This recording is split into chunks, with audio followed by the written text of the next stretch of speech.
Hello, everyone. Welcome to the second webinar of the series, of Shearwater series. This one is on Welcome Minister. Yeah, this one is called Welcome Minister, Inside Government After an Election. I'm Chris. I'm a director here at Shearwater Global, and I'm delighted to introduce a stellar panel. We have Charles Clarke, who many of you will know, is a former UK Labour politician renowned for his extensive career in public service and his deep understanding of the Labour Party, serving in Tony Blair's cabinet as party chairman before moving to be Secretary of State for Education and Skills and then Home Secretary. We have Sir David Normington, a senior advisor here at Shearwater, who's enjoyed a distinguished civil service career in some of the most senior and demanding positions in the UK civil service. He spent 10 years as permanent secretary at Department for Education and Skills and then the Home Office before serving as first civil service commissioner. And then Abigail Morris, an associate partner here at Shearwater, who was a member of the founding executive team at the UK's Department for Science, Innovation and Technology, where she served as the department's first Director of Communications, having previously served as Director of Comms at Bayes. So do you feel free to engage throughout the webinar with questions via the Q&A, which you'll see at the bottom of the screen. We'll come to going along. But first, I'll come to Charles. It's the afternoon of the 5th of July. Labour has been elected with a comfortable majority, and Keir Starmer is confirming his cabinet. As widely expected, Yvette Cooper has just been confirmed as the new Home Secretary and is on her way to Marsham Street. What's going through her mind? She's been a minister before, but it was a long time ago. What do you think she'll be thinking? Well, it's a fantastic moment. You're thinking not only about your responsibilities as to what you're going to do as Home Secretary, but a whole set of very other functional questions. As you say, Yvette herself has been a minister before, so she's quite familiar with this. But the interplay between your relationship with your family, your relationship with your constituency, your relationship with your political party, and your relationship with this department whose doors you're going through is critical. It will determine how you run your life, where you spend your days, how you live your weekends, how often you can see your friends and family, and so on. And you're going through the door just simply not knowing what is going to confront you from that point of view. During my time, certainly, the civil servants were always extremely friendly and helpful, trying to help sort these problems out. And the two key ones were the permanent secretary in the department and your principal private secretary, who you might be meeting for the first time. In this case, I believe not, because there have been so-called access talks of the opposition with the government, and I believe that Yvette has had such access talks with the civil service.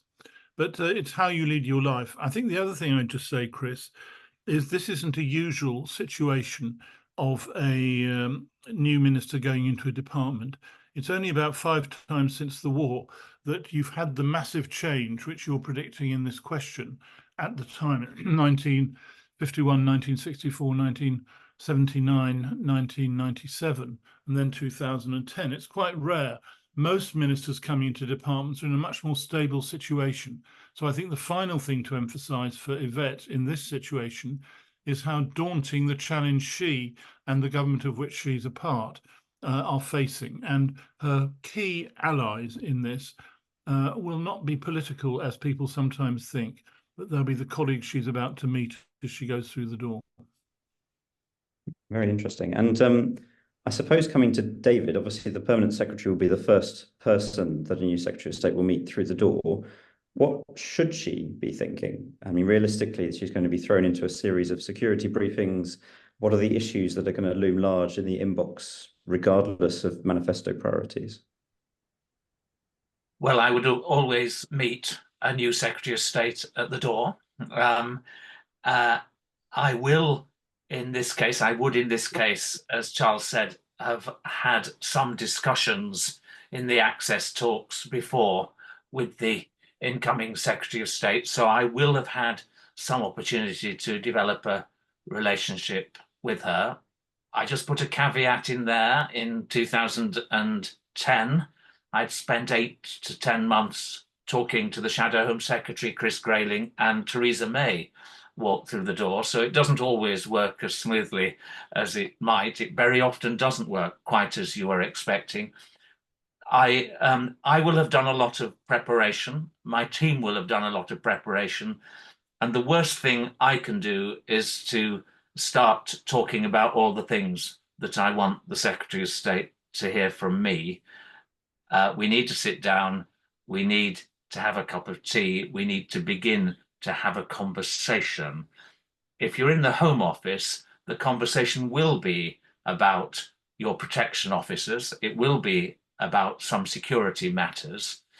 But the worst thing that I could do is to come forward with a list of things that I want to talk about.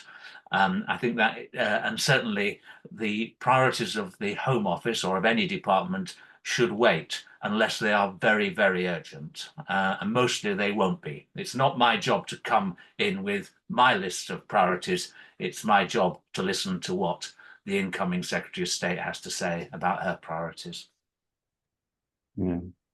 And I'm a little bit anxious. Let's be fair. Well, especially just in case the shadow cabinet doesn't quite transition into being the full cabinet in the event that Labour win, which I think most of us are assuming.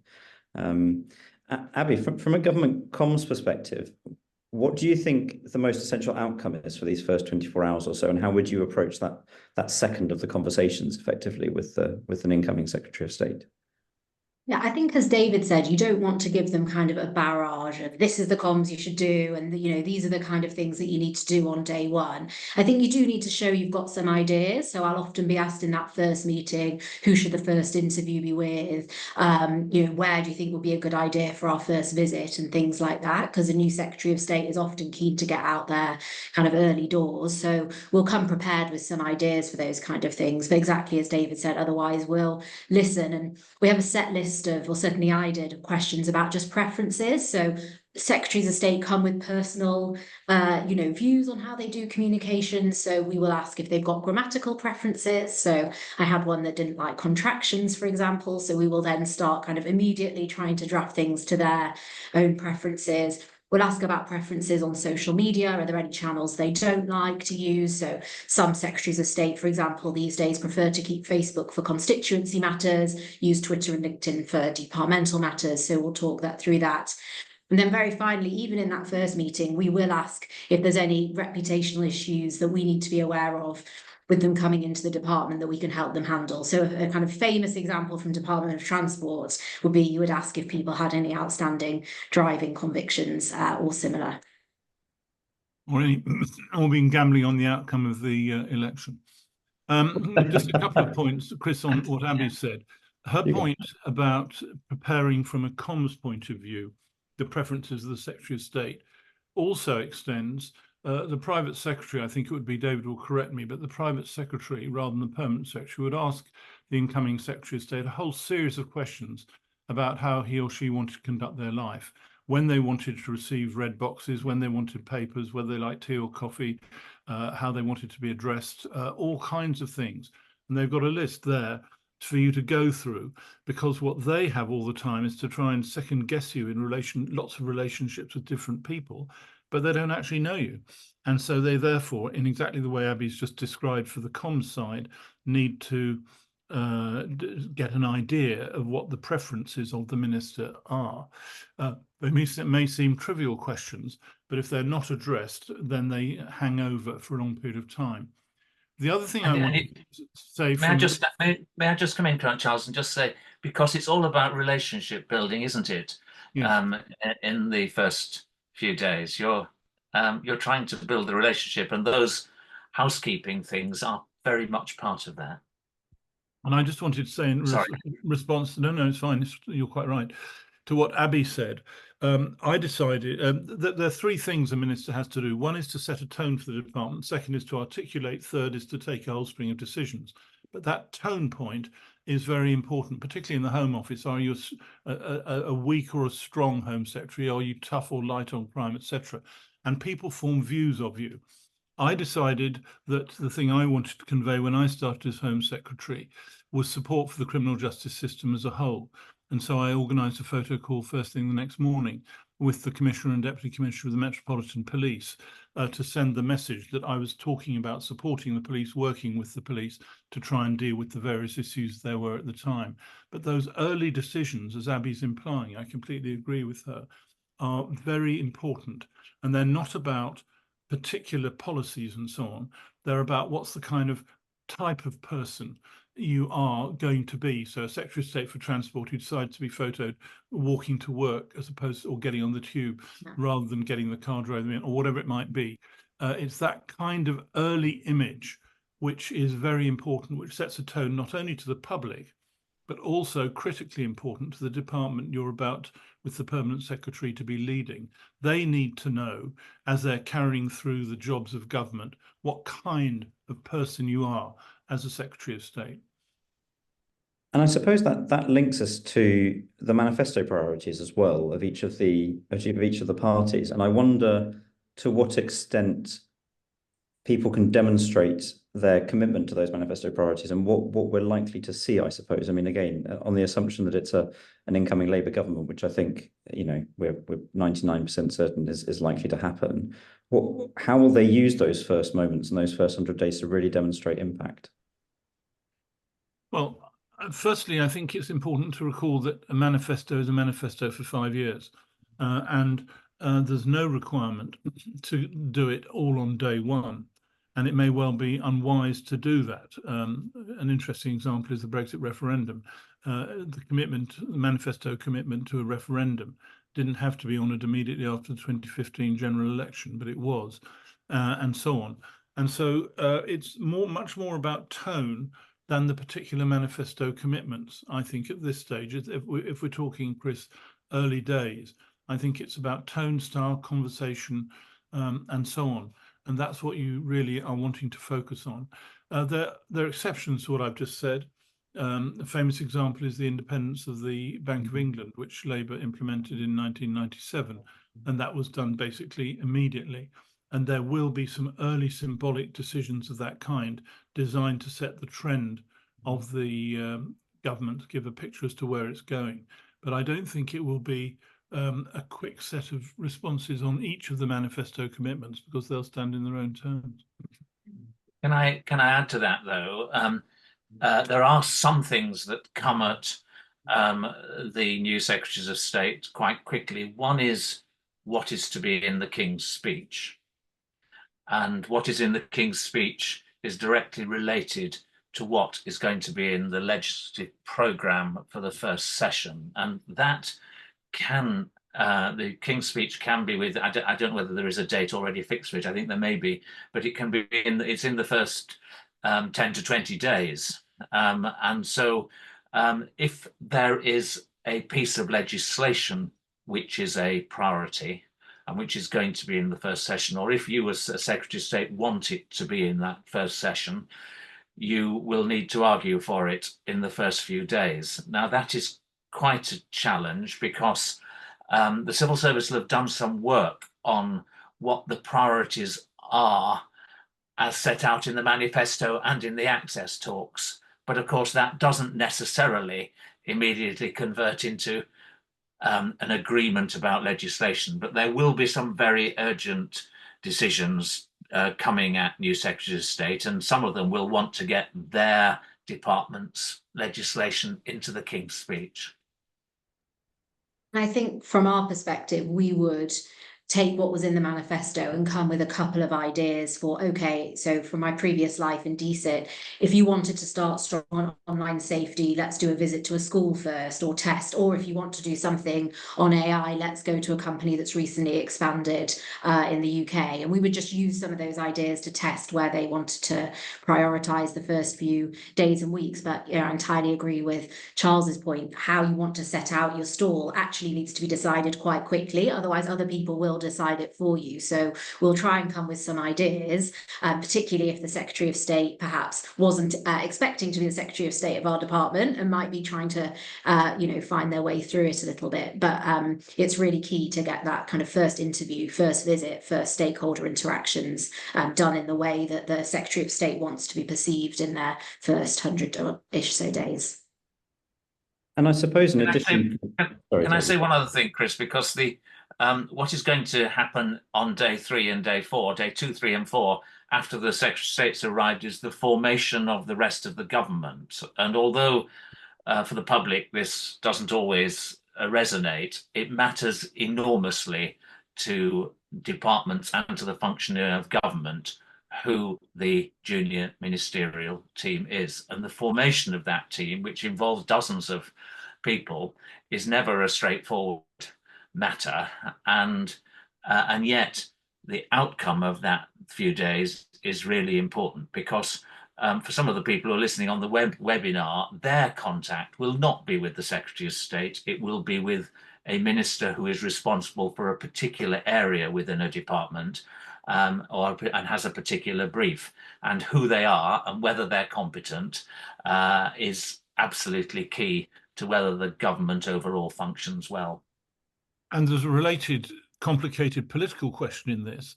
The new Prime Minister is trying to create a balance of the government, both in terms of the political orientation of the ministers, but also in terms of their attitudes, the geographical spread, and so on. Because he or she, in this case he, wants a government which represents the country. But also he'll want to make sure in the difficult departments, particularly if he's appointed somebody who's not sure whether they're quite right or not, he'll have his own person in as a Minister of State or Parliamentary Under-Secretary, as it were, reporting back. And that's happened and gone wrong for Prime Ministers in a number of different examples. So when you come to the appointment of the junior ministers who David's referring to, the Secretary of State may or may not have a role in it. It may be the Prime Minister says you're having so-and-so, and that's how it works. A famous example, sadly just died, was Frank Field in the Department of Work and Pensions, who was deliberately put in to shake things up in a way which actually turned out to be very difficult to achieve. But I think that that's a further factor when you look at the ministerial teams that are appointed. Hmm. And so, I mean, in addition to obviously the King's speech on the 17th, we also know that Labour have announced that they will be holding a fiscal event within the first 10 weeks of the government, which puts it, I think, mid-September, just before the party conferences. To what extent do we think, I mean, if that's to happen, then, I mean, 10 weeks, I think, is the deadline for the OBR. So they would need to have a pretty set view of what should be in that first fiscal event. To what extent will they be looking to unravel some of the government's current policies or the previous administration's policies? I mean, we think about the Rwanda scheme, for example, and to what extent is it really just an interim measure ahead of a comprehensive spending review, which should also be taking place in the first 100 days, and then a proper fiscal event in the spring? Well, I would say that I wouldn't consider the question of stopping the Rwanda policy in the context of the fiscal event. I think that will either be done or not. It might well be one of the things which is done immediately by an incoming government within days of appointment. I don't know what legal changes are necessary to unravel the Rwanda agreement, but I don't think you would need a change of law to not send a flight to Rwanda. I may be wrong about that, and as always in all these things, you need to see what the legal advice is. But I think a change like that wouldn't be part of the fiscal event. As far as an early fiscal event is concerned, I think that will principally be a Treasury job, in a sense greater than at other budgets and so on. I think they'll be working inside the Treasury, the new Treasury, to work out what's in that fiscal event. Now, there will be some consultation with the other government departments on those things, but I don't know, David may disagree. I'd be pretty surprised if you're talking about a fiscal event in September, early September, that the other departments would have much of a say in terms of what was going on, even in the policies in your particular area, because the Treasury will be sitting with flannels around their heads, desperately trying to work out what's the best thing to do, and they'll be getting on with that. But David, you may take a different. You may think I'm wrong in saying that. No, I think you're absolutely right about that. I think it will be largely a Treasury exercise with number 10. Because it won't be mainly about spending at all. It'll be about setting the fiscal rules and about some tax changes like the VAT on schools, for instance, on private schools. I think there'll be some of that. The much more interesting issue for a lot of the departments, and certainly the big spending departments, is the spending review, which will follow very quickly. And we had a similar thing in the early months of the Conservative government in 2010, when we had a spending review, which I can talk a little bit about in due course if you want. Abby, any comments from you on this? No, I agree with those points. I don't think it will be a big thing for all the other departments. I suppose many will feel like it's done to them rather than done with them, but there will be ample room for lobbying outside of that, which some departments may or may not partake in on the sidelines. And I suppose that brings us to really the, I mean, one of the questions that we've had in from George Brewster, from a public affairs point of view, how early should you begin to renew engagement with incoming ministers, and to what extent is that even possible in the first 100 days in the context of the King's speech being done very, very quickly, the fiscal events being effectively controlled from Treasury without much engagement with government departments?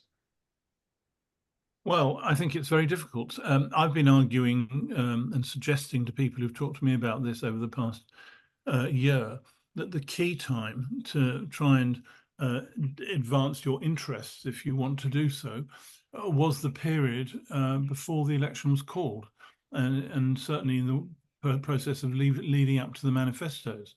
I think a lot of organisations, I'm not talking about PR companies like Shearwater, kind of back off and say, we'll wait and see what the government does and then we'll respond to it. I argued that was completely the wrong approach. And if you were, say, for the sake of an insurance company and you wanted to advance some issues, the time to do it was gone. And that's the reason why I gave that advice, was I think in this period now, it's pretty difficult to influence what the government's going to do. Next year as a whole, as long as that, is the time when they're going to carry through what they were elected on. And they've got a pretty good idea in the manifesto in each field what they're basically going to do. And they, as far as the overall government is concerned, as David said, number 10 and number 11 will be working out what the overall constraints on this are. And I think for the first year or so, the government will be getting on and doing it.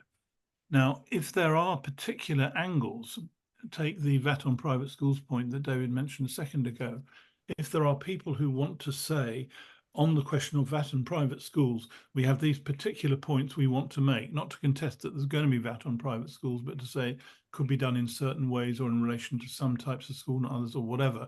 Now absolutely is the time to make those points. But I would say only try and do that on things which are pretty clear coming through. And the second point follows what David has said earlier correctly, which is the importance of the King's speech. The King's speech will set out the legislative agenda. We will know in 3 or 4 weeks what's in the King's speech, and you therefore know roughly what legislation is coming down the line. And therefore, that is the time, and it will be published, as you know, from previous King's speeches, with a lot of supporting documentation published by the government about what is around each of the pieces of legislation. And so you know roughly what's being talked about. And again, following the example I gave a second ago about VAT on private schools, then is the time to come in very clearly with the particular approaches you think should be followed in relation to those particular proposed items of legislation. But I don't think more general things than that can really be tackled, certainly before October, November or so. And certainly perfectly okay to establish relationships, but remember the relationships of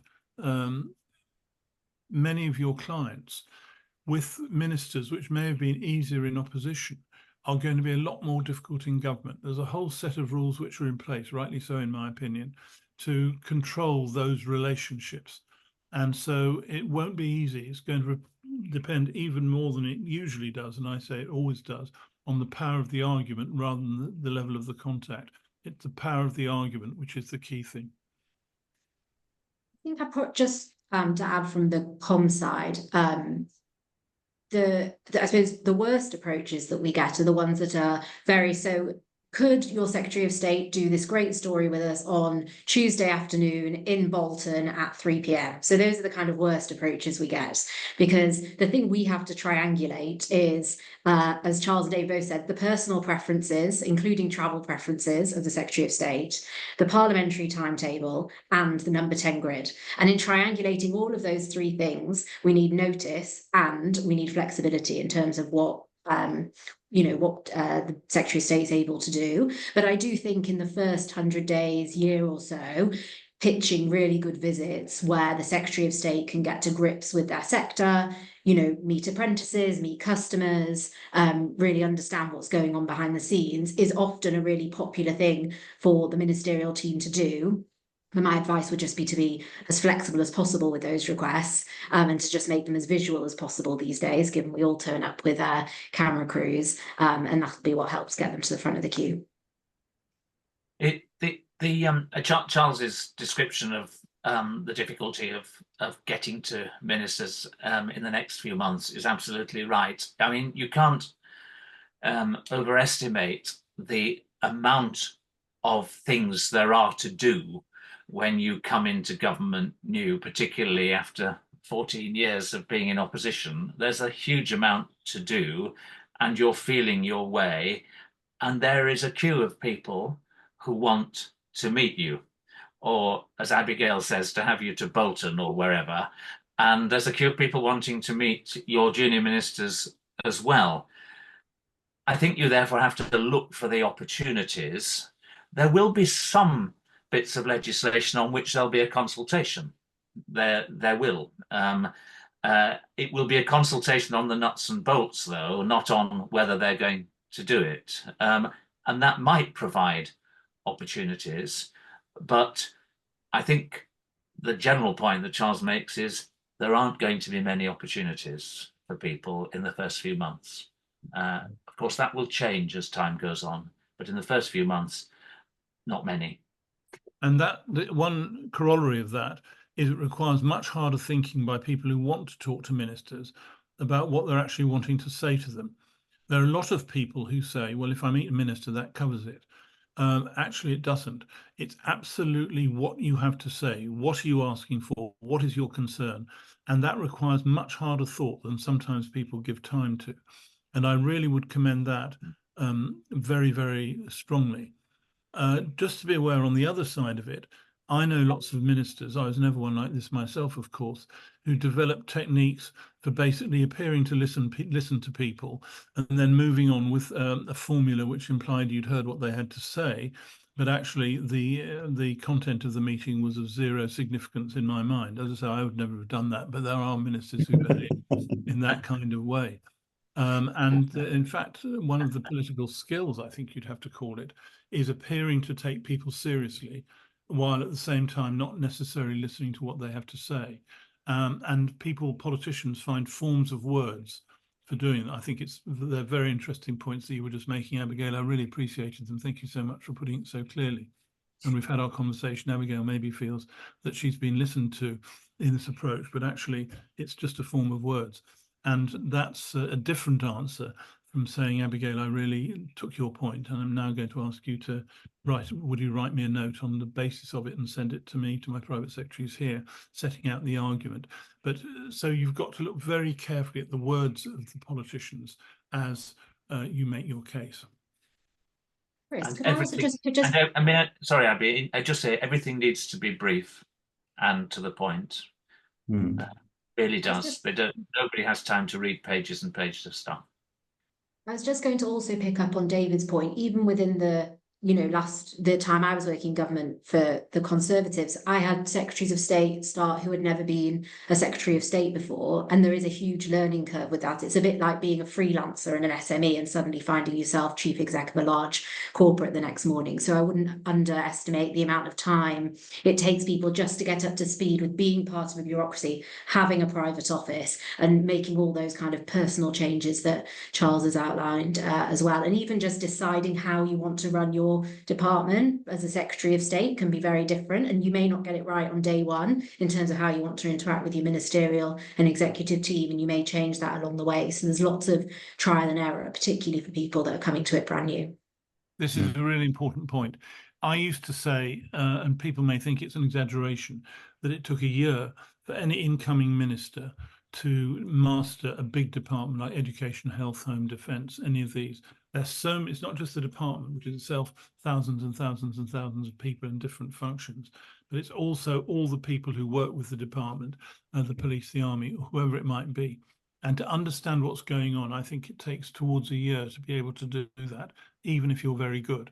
And you often don't get even that long. And I think that's a really, Abby's made that point, and I think it's a top point to understand. There's a question that's come in just, which I think maybe it might be good for you, Abby, as well to elaborate on, which is around the last time there was substantial change of government. We faced quite strong fiscal constraints, and one of the things to go was communications, especially COI and marketing. What approach do you think an incoming government would have to communications now, and which areas would it focus on as a priority? I think communications is always under pressure because I do appreciate it's an easy thing to say. You've had 2 people in your constituency office working on comms. Suddenly you're faced with a team of 80 to 200 people and you say, what a waste of time this is. So I do appreciate kind of face value. It is actually a difficult thing to explain.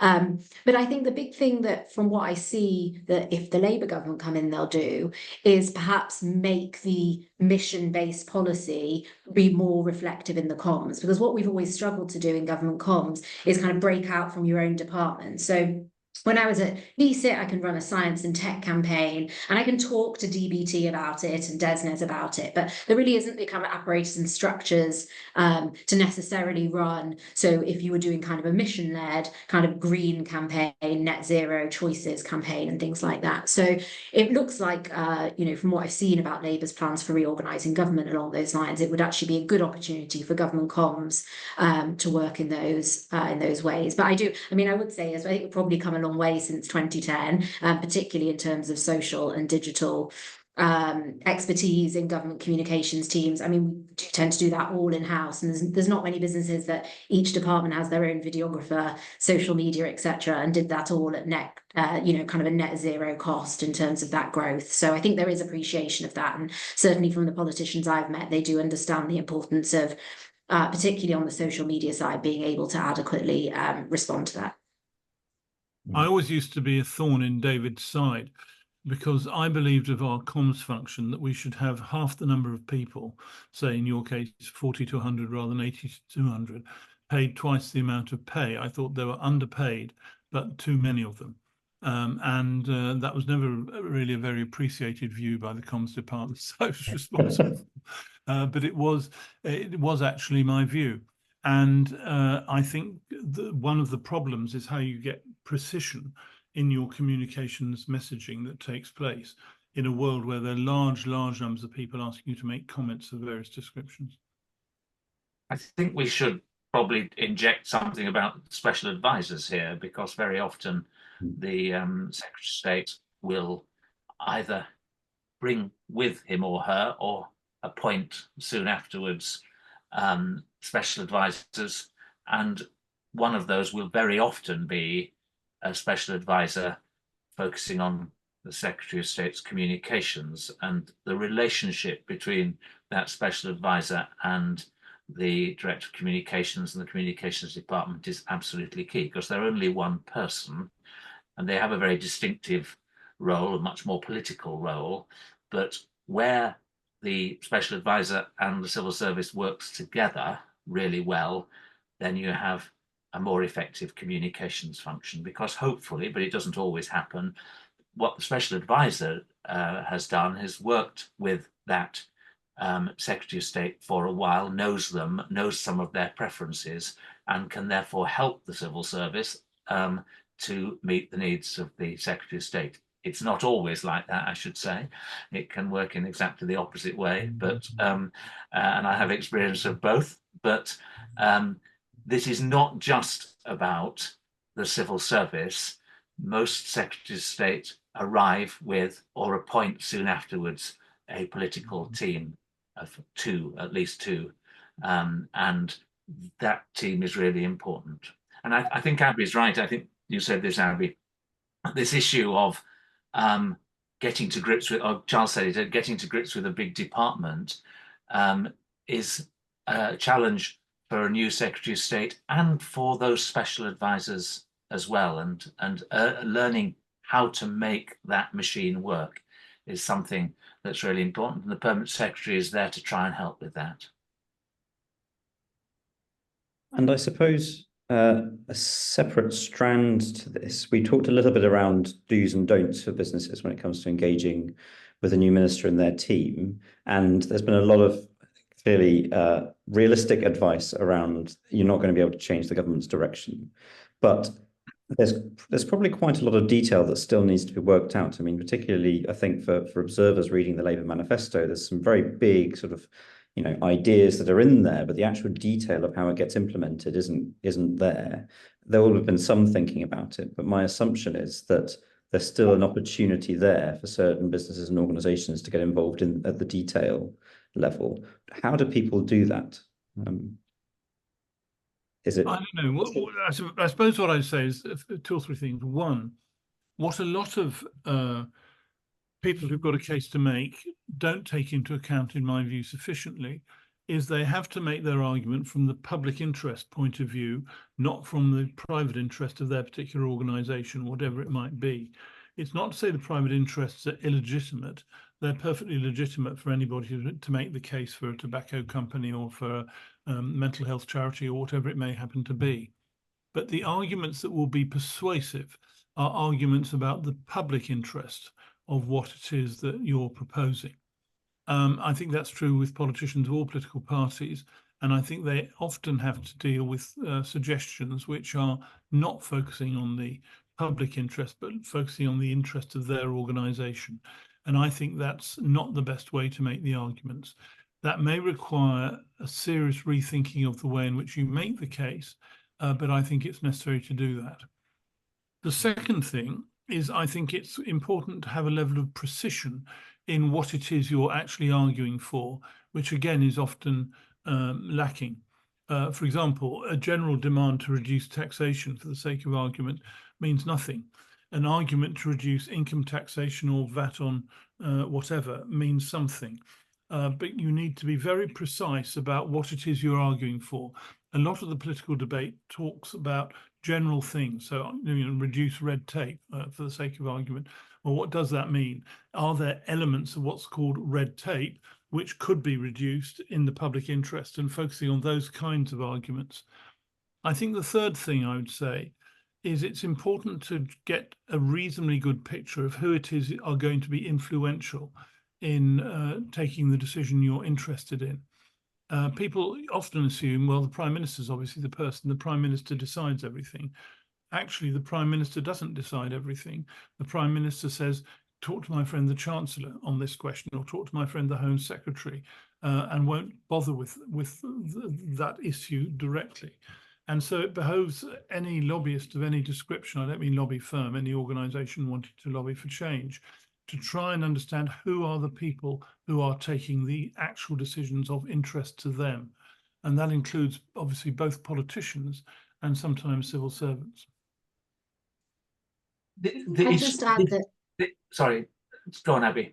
Sorry, I mean, away from the kind of very specifics, as Charles is saying, kind of, I want this change and how do I make the case for it? There's a big opportunity for businesses to look at the language that the new government's using and make sure that that's reflective of what they're talking about, where that's appropriate with their own thing. So again, in the world of science and tech, which, kind of my previous one, for example, the language of AI is the language of productivity, of growth, of changing business in the UK, of creating wealth for people. So it's about how you use what the government is doing and what their missions are to make sure it's reflective of what your business is doing. And you don't have to do that in a particularly kind of sophisticated, specific way, as Charles is saying, when you want something specific done, but it's just a way of showing that you understand that there's a new environment, that you're willing to play your part in that environment, and you kind of understand what it takes to be kind of part of that broader system, particularly if you're looking at industries that are regulated or like science and tech, where they're so kind of close with the government that I think ministers always are appreciative of if it looks like those businesses understand the changes that are taking place. I was going to say this will evolve Chris. Some of what we said about the practical limitations on getting to the government in the early months, that does change as time goes on. The other thing is that there will be points at which ministers want to convene people to talk about particular issues. So the Labour Party has in its manifesto a strong commitment to an industrial strategy. It is not going to draw up that industrial strategy without, I hope, without talking to people in business. And there are lots of ways it may do that, both nationally and regionally. So there will, and it's quite common for good secretaries of state to convene round tables of people, to go to particular regions to talk about specifics, to go to universities to talk about specifics. There will be those opportunities, and it's looking out for those opportunities to be part of the networks that are having those conversations that businesses need to do.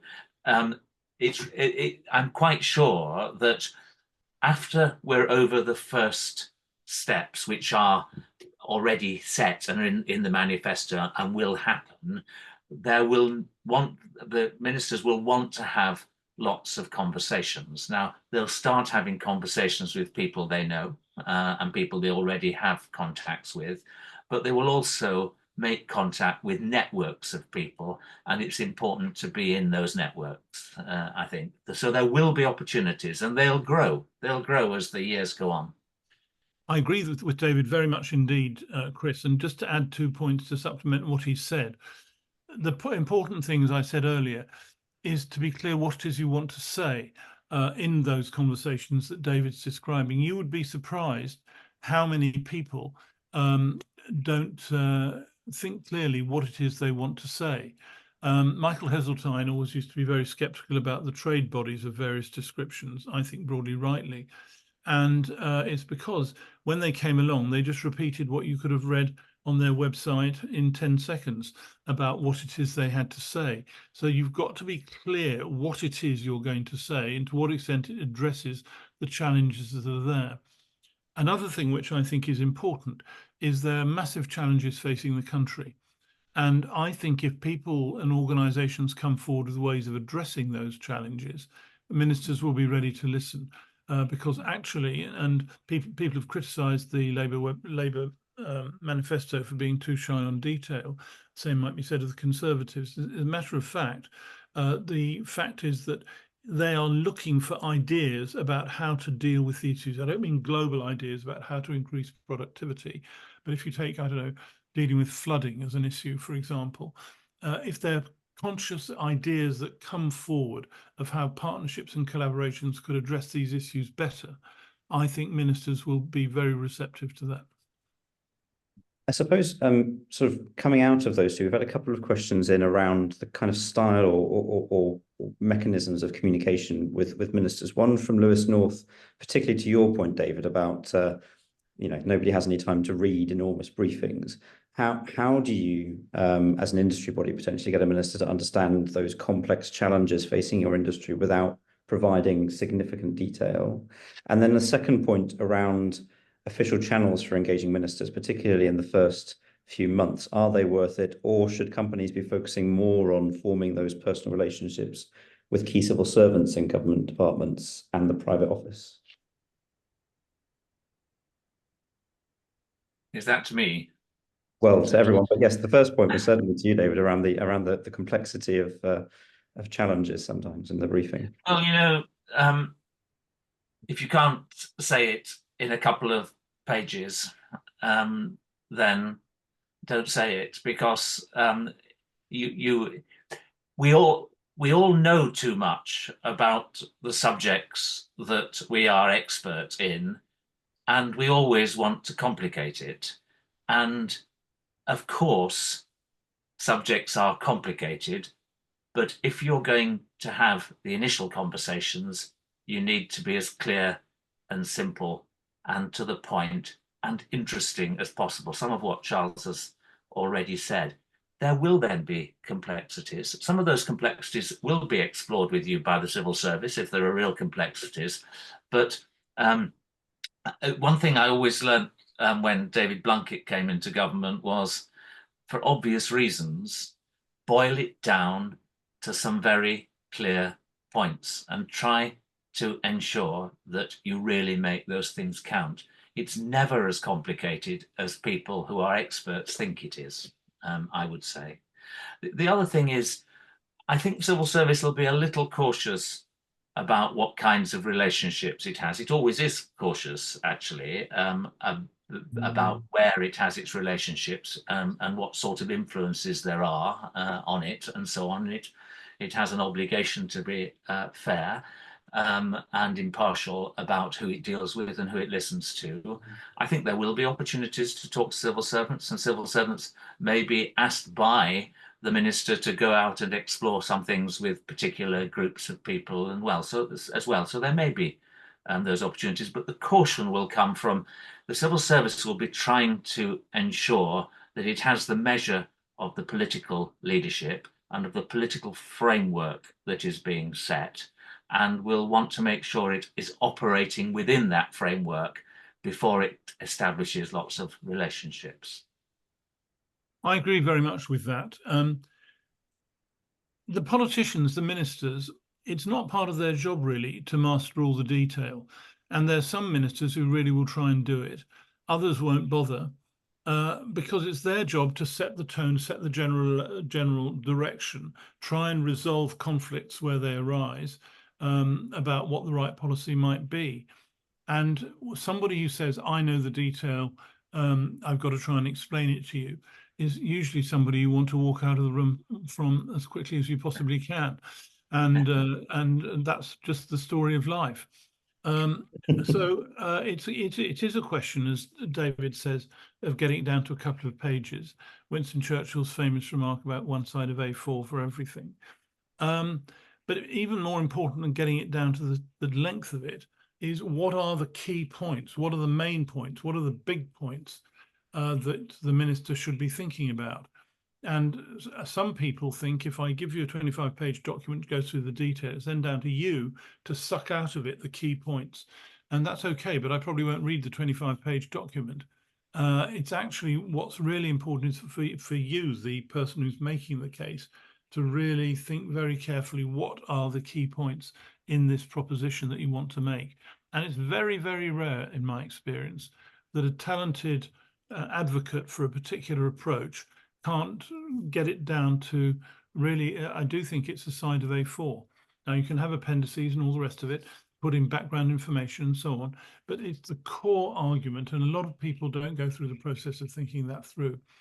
And as far as the civil service role is crucial, I don't think it'd always be easy to have relations with civil servants in it. But what I come back to is, get your argument right, and put that across as strongly as you can. To give a very kind of comms answer to some of those questions as well, a case study is worth a 1,000-page brief. So particularly if you think of some of the things I was dealing with, like online safety and online harms, there were a couple of peers, for example, that got really poignant case studies about children and online safety in front of the Secretary of State. And what that led to was incredibly complex legislative change. So I would say, if you've got a best way to explain it, can often be through a personal story. And also, don't be the only advocate for it. If it's such a good idea, you can probably find other people who will advocate for it. And I think that also means that it's not a cheap pathway, but if you've got, again, online safety, if you've got like people like the NSPCC who are respected, who are advocating for your position, then that can also be a bit of a shortcut to ministers at least taking it seriously enough to ask for the civil service to take a proper look at it. So there's I suppose we've got about 9 minutes left. There's a few questions around, it's going to be an unusual first 100 days in the sense that there's likely to be a change of government, which doesn't happen actually that often. But we're also heading into the summer. As a general rule, normally people tend to go on holiday in August, and I'm certain that there are a number of people who have pre-booked holidays in August before the election was called, who'll be hoping to still take it. And then obviously we're going to come back in September for only a couple of weeks before the conference season. So I suppose there's a few questions here around what will actually happen in those times. I mean, how will a new government come in and be able to affect the change that it wants to in that context when there's so little legislative time to be able to get things going? Well, I suppose I'd say that I don't expect that much to happen in August and early September for most people. For most people, it's like the old story about paddling underwater, but keeping serene on top. Now, there will be people at the centre of government who will be paddling like hell, as David said correctly, as to what's in the Queen's speech. And that means not just the headlines of the Queen's speech, but the background documentation as to what kinds of legislation, what's the timescale for it, and so on. And also what's in the fiscal event, but that will be principally, as we've said earlier, in the Treasury itself. And then, so I don't think there'll be much opportunity for people to make cases about what the new government should be doing in that first 6 weeks. There'll be the standard approach to the party conferences, where I think particularly the Labour Party conference, if your assumption is right, Chris, and Labour is indeed in government, will be big events where everybody will make their normal razzmatazz at the party conference for describing what they want to say in that environment. And of course, that will be able to build on the experience of the 6 weeks up to it as to what people think is or isn't happening, as to what's going on. But if I was lobbying for a big organization, a big corporation, I'm not really sure how much I would be doing in this August and September period, because I don't think anybody really will be listening. They'll simply be focusing on that first stage for them.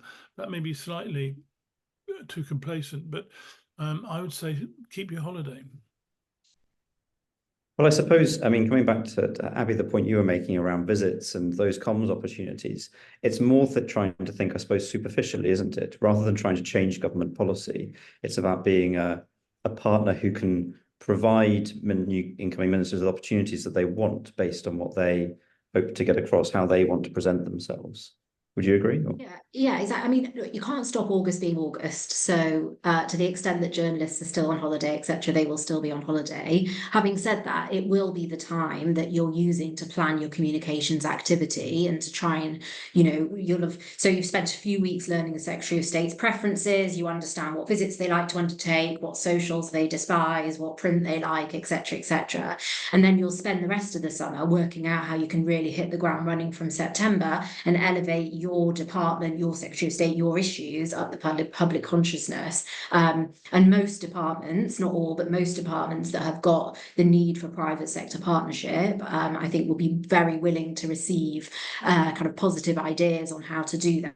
I said my suggestion is that it's just to be as flexible with those things as possible. So things I can say I used to love: breaking ground and topping out a building, absolute favourites in terms of comms activities.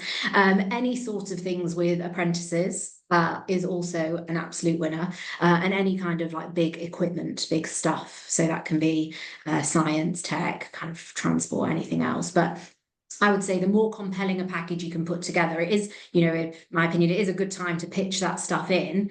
And as long as you can be as flexible as possible on timing. I just had one more point about August. August is traditionally a very quiet month in the media. It is the time when it's easier to get things into papers. And I think there is a case, if you have an idea as to how a particular policy could best be implemented, that's the time to get an op-ed into some newspaper in August, which would have a chance of being read and picked up by the minister, him or herself, and the department in a particular area. And I think it's particularly also because of the election just having taken place, there is space. So if you have ideas and thoughts about what the incoming government could be doing to implement its manifesto in an effective way in your field with this approach, now's the time to set it out in an 800-word piece in an op-ed or something of that kind. I was going to say, I think that there will be some holidays cancelled or shortened, but I do agree generally a lot of things will be going on in government. There won't be as much going on publicly, but that won't mean that there isn't a lot going on, particularly in the Treasury, I would say, because the Treasury has both the fiscal event, but it also has to set the framework for the spending review. I just want to come back to that very briefly. I know time's running out. The spending review during the autumn will be an absolutely critical moment, because out of that spending review will come a very clear sense of where the government's priorities are, because some departments will do better than others, and whether policies are carried forward or how they're carried forward in the spending departments particularly will be influenced by those decisions. And therefore, whatever period is set between, let's say, September and November, some departments will be preparing quite hard for those discussions with the Treasury in August, and their ministers will want them to do that. Some work will have gone on already, but some work will have to go on in August and in early September to prepare for that spending review. The Treasury will already have a good idea of what it wants to tell ministers about spending. And I guess Rachel Reeves will have some ideas about what she wants to tell the Treasury. And in due course, that will be said to departments, and the process will begin. Excellent. Well, thank you very much. We've got a couple of minutes. Do you have any sort of parting thoughts, I suppose, if you were to give one piece of particularly good advice to an organisation seeking to influence government over the course of the next few months, what would it be? If we sort of go around, I'll go to Charles, then David, then final word to Abby. Be sharp, crisp and clear within the direction of what the government has set out in its manifesto about what it's trying to do. It has to be supportive of the government in the sense of trying to help it put into place particular ideas and approaches which will help government achieve its ends. David? I would say don't panic that you're not getting airtime or being heard in the first few months. If you've got some important things to say, you will get the chance to say them. It's likely to be a few months hence, though, so be patient. And Abby? Just prepare some good wins for your new Secretary of State so that you can go in with a positive agenda. Excellent. Well, thank you very much, one and all. There will be a recording that will be made available over in the coming days. So if you know people who've missed it and you think would appreciate the wisdom that has been shared, do watch out for that. We should send it to people who've registered and then publish it on socials. And do keep an eye out for future Shearwater events. We've started a series now, so we should be continuing it over the course of the year, and we'll be looking a little bit more internationally as well, particularly as we head into an interesting autumn of elections, thinking of what's happening across the pond. And of course, a lot of what's been said, if you do fancy some advice individually, do get in touch. We'd love to have a conversation about how we could support you in the first few months of a new government. But that just leaves me to thank everyone, Charles, David and Abby, for such wonderful insights that you've been providing, and thank everyone who attended. So thank you very much for joining. Have a lovely afternoon.